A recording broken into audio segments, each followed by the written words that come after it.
नर्डीज, गारा की सैंड सारे अटैक्स को एब्जॉर्ब कैसे कर लेती है? क्योंकि वो फोर्स को सडनली रोकती नहीं है, बट उसका इम्पैक्ट का टाइम इंक्रीज कर देती है। एंड एग्जैक्टली यही काम करता है हमारा बबल रैप और कार में लगे हुए शॉक एब्जॉर्बर्स।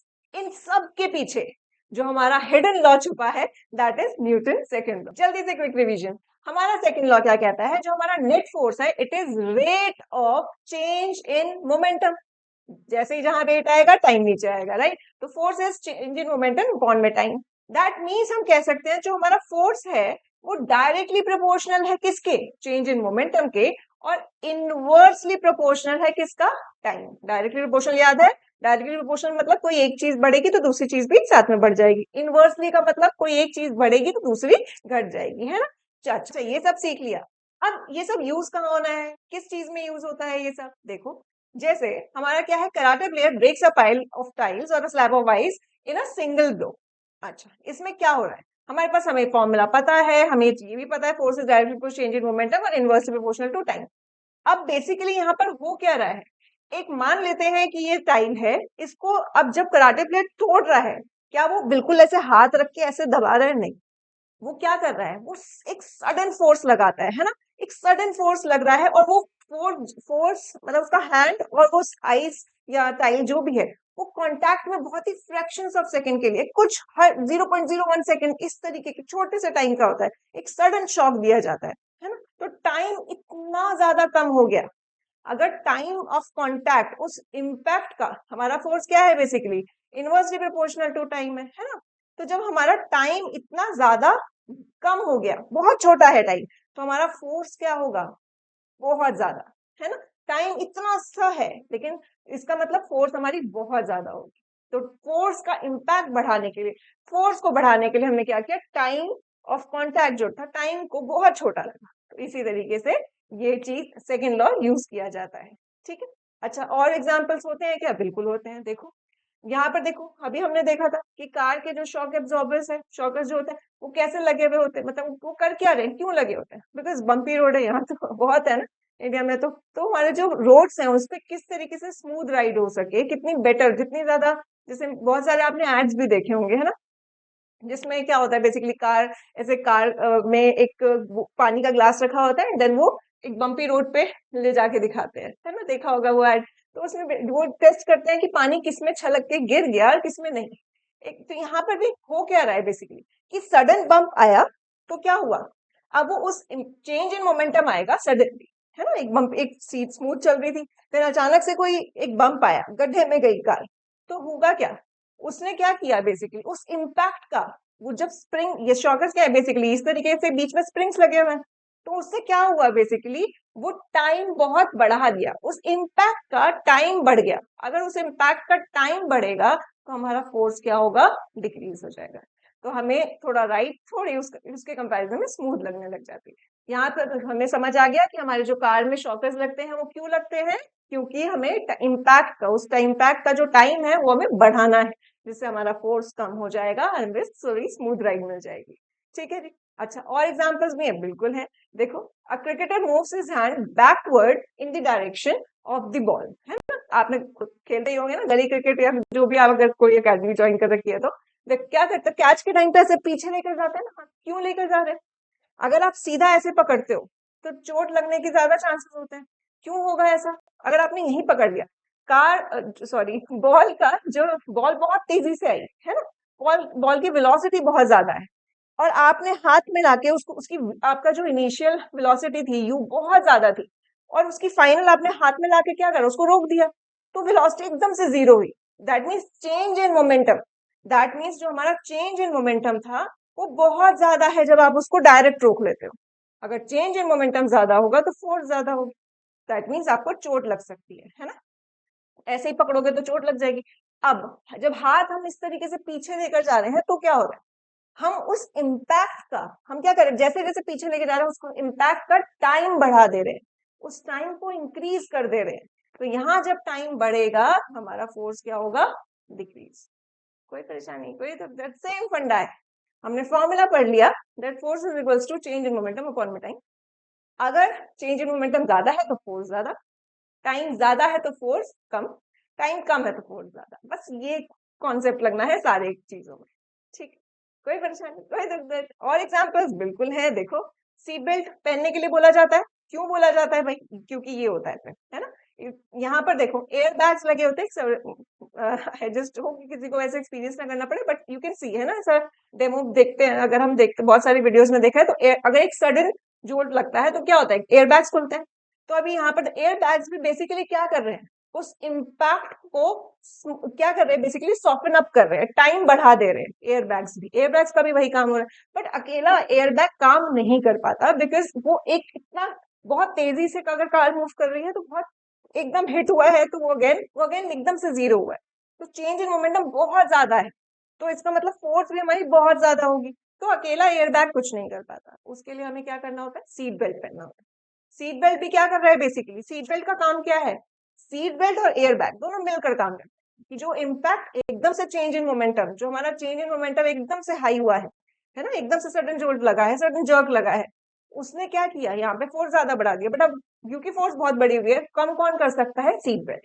कैसे, वो हमको आगे तक, आगे पूरा आगे नहीं जाने देती, खिंच जाती है हमारे साथ और उसका टाइम डिले कर देगी, ये टाइम बढ़ा देगी, तो यहाँ पर टाइम बढ़ेगा तो फोर्स क्या होगी, कम, एंड देन आप आत्मा का परमात्मा से मिलन नहीं होगा। ठीक है, तो ये ध्यान रखना, सीट बेल्ट पहनना होता है, फैशन के लिए नहीं है। ठीक है, चलो नेक्स्ट देखो, अब बबल रैप में भी आपने देखा होगा, कुछ भी चीज मंगाते हो, कांच की चीजें हैं या घर में मम्मी क्रोकरी रखते हैं, तो बहुत बार होता है कि वो टिश्यू या बबल रैप बीच में ऐसे रख देते हैं, है ना, क्यों रखते रहे, अगेन सेम चीज, क्योंकि बबल रैप बेसिकली क्या कर, क्योंकि बबल्स बने हुए होते हैं उसमें, तो बबल्स बेसिकली क्या कर रहे हैं, उसका जो एकदम कंप्रेशन है उसको थोड़ा सा बचा ले रहे हैं। अगेन टाइम क्या हो रहा है, बढ़ जा रहा है, टाइम बढ़ रहा है तो फोर्स हल्का सा उस पर कम लगता है। ठीक है, टाइम बढ़ गया, हमारा फोर्स क्या है, इनवर्सली प्रोपोर्शनल टू टाइम, तो टाइम बढ़ जाएगा तो फोर्स क्या होगा, सब में सेम कॉन्सेप्ट, सब में सेम फंडा लग रहा है। ठीक है जी, कोई क्वेश्चन? और कोई एग्जांपल सोच सकते हो, सोचो, और कोई एग्जांपल आपको ध्यान आ रहा है, क्या होगा?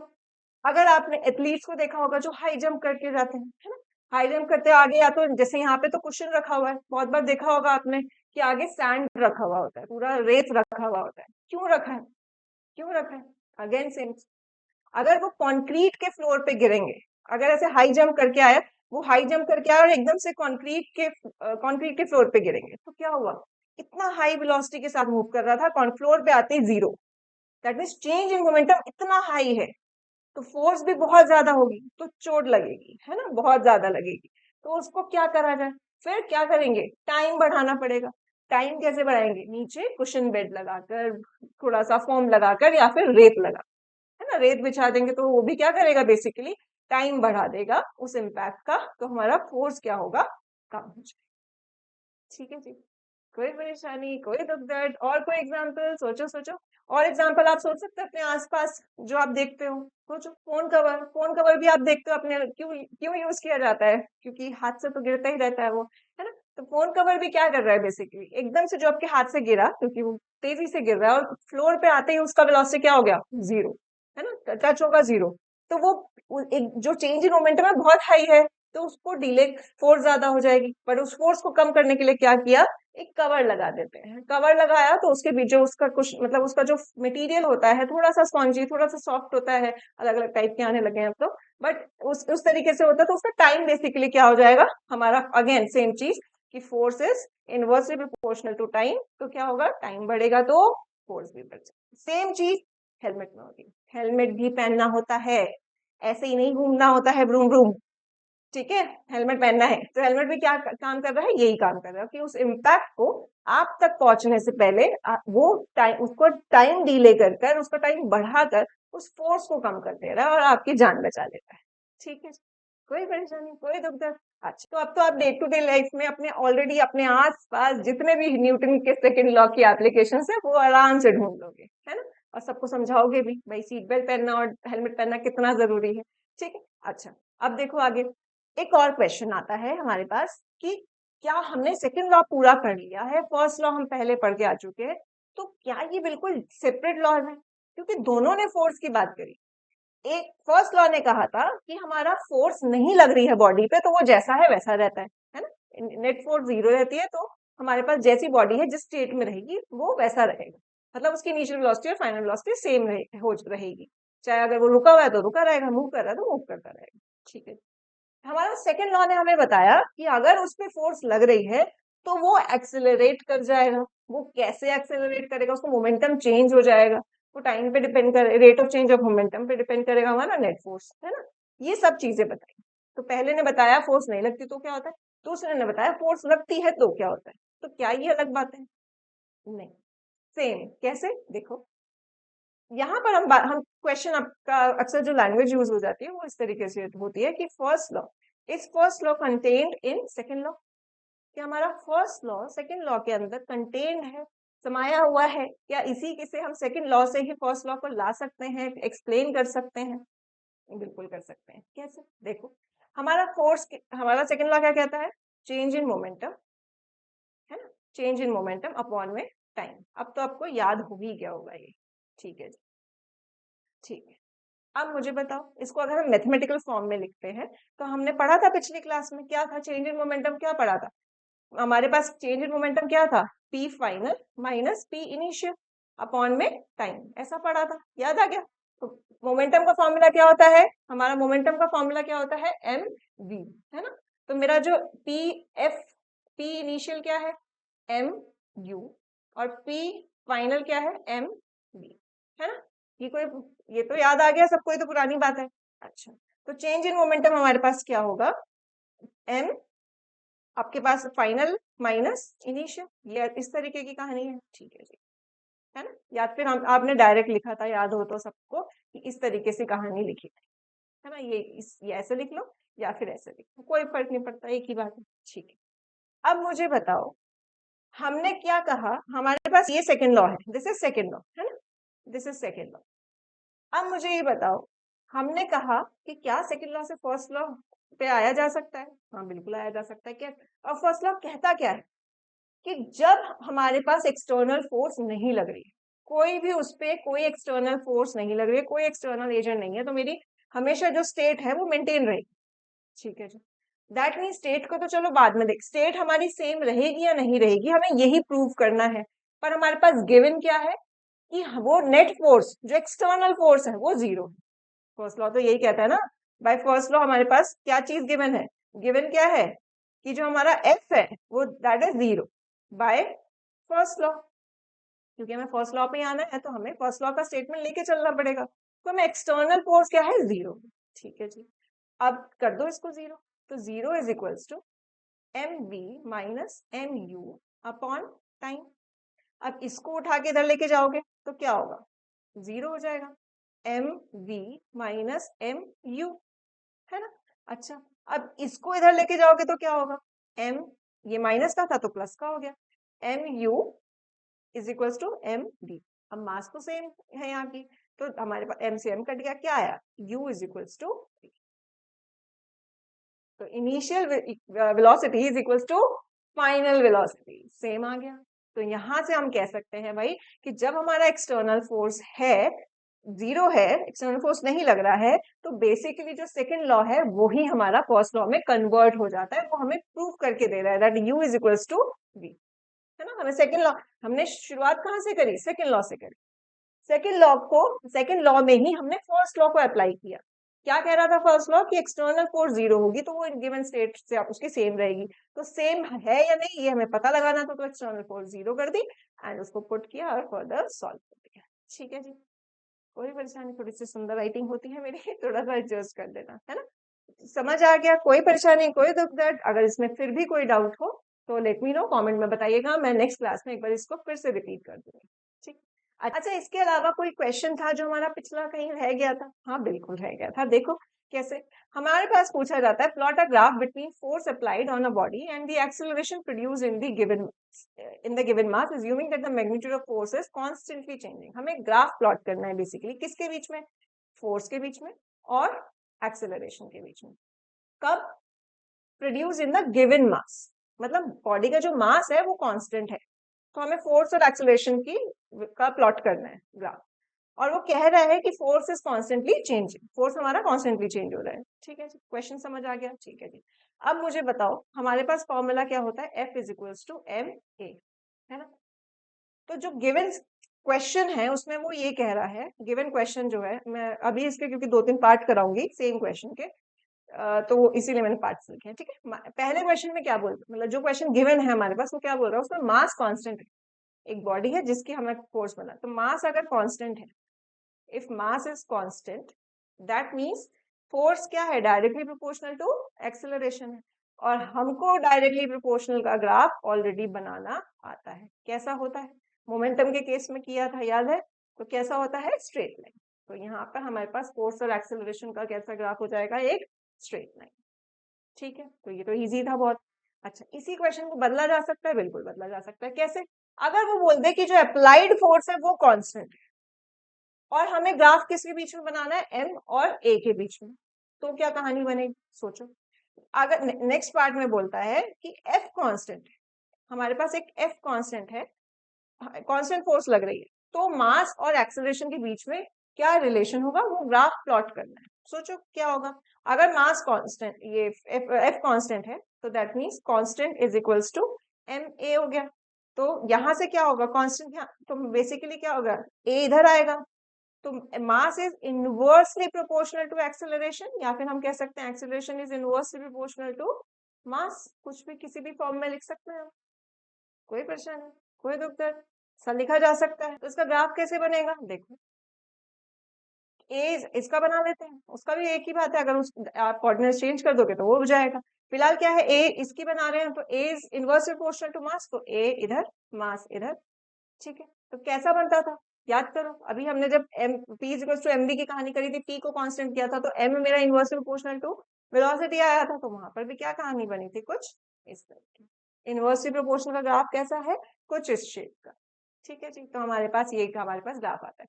तो जो हमारा क्वेश्चन है बेसिकली, अगर थोड़ा सा है, ये वाला तो इजी है, बहुत ही इजी है, डायरेक्टली प्रोपोर्शनल का। अगर इनवर्सली प्रोपोर्शनल का इनकेस थोड़ा सा टफ करने के लिए दे दिया जाता है, तो आपको ऑलरेडी इनवर्सली प्रोपोर्शनल का ग्राफ आप सीख चुके हो, है ना, उसके लिए कोई लोड नहीं है, ठीक है, चलो।